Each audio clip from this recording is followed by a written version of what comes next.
So the word congenital means that you're born with something. Diaphragmatic refers to the diaphragm muscle, which is the really large muscle that plays a major role in breathing between the chest and the abdomen. And hernia is just another word for a hole or a defect. And usually that means that the bowel is herniating or has slipped into a space that it shouldn't be in. So congenital diaphragmatic hernia, putting all that together, means that a baby is born with a hole in their diaphragm through which the bowel moves from the abdomen into the chest.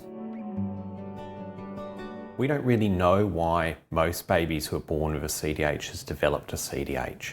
For most babies, it's just occurred as a one-off event and we can't find out why a baby has developed it in the first place. What's really important to understand is that for most babies and families, it's not been caused by something the mother's done in pregnancy. It's not been caused by the father or the mother's history or the way they've looked, or their health. It's not been caused by the age of the mother, and it's not been caused by or affected by how many babies a mother's having or whether the baby's a boy or a girl. Australia's survival rates are very favourable, with 75 to 80% of babies with CDH who are born alive surviving. For families, CDH is something they've never heard of when they're thinking of having a family, and they hear about this at one of their ultrasound scans during the pregnancy. For some families, CDH may not be diagnosed in the pregnancy, and they will find out about the condition when their baby develops respiratory or other problems after the baby's born. CDH treatment requires a multidisciplinary team approach using specialist obstetricians, newborn baby specialists called neonatologists, and paediatric surgeons, as well as a large number of allied healthcare support people.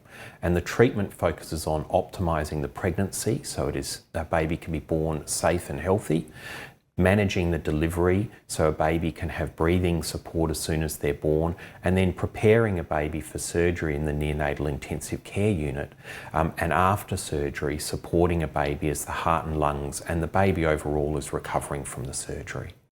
CDH is treated by providing intensive care, particularly around breathing and blood pressure support for the baby in the days to weeks after birth.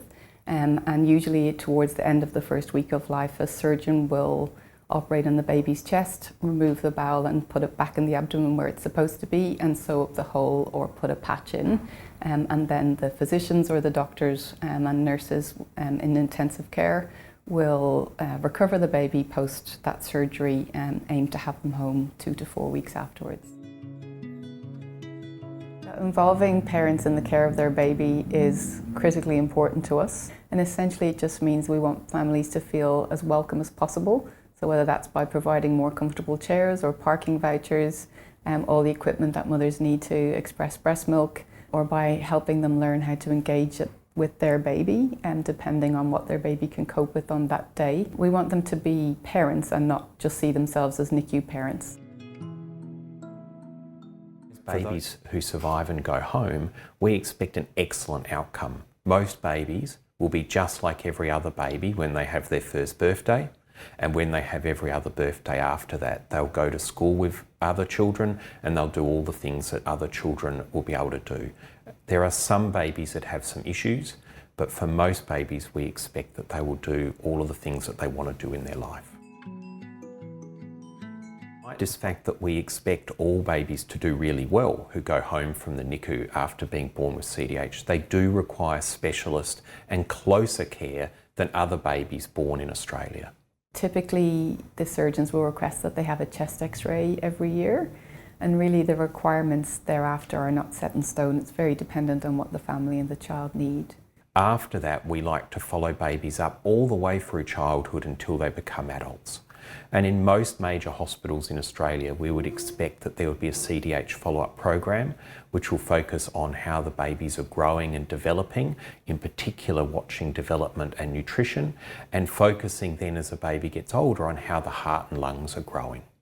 Some babies will need more intensive follow-up than others, and that might include being followed up by a heart specialist if they have a high blood pressure in their lungs, which is a complication for some babies. Generally, we will perform pulmonary function testing when a child is in mid-childhood or early adolescence to try to understand how well the lungs have grown and prepare a child for early adulthood. We understand that this is going to be a disappointment for you and this is not what you want to hear, but this is our bread and butter. We deal with this all of the time. There is a lot of expert care around for babies with CDH and we're really passionate about looking after them. We'll hold your hand throughout the journey as best we can and support you to be parents to your baby no matter what. So have a lot of hope. Be aware that the journey is going to be tougher than it would be if your baby didn't have CDH, but know there's a lot of support out there, including from CDH Australia.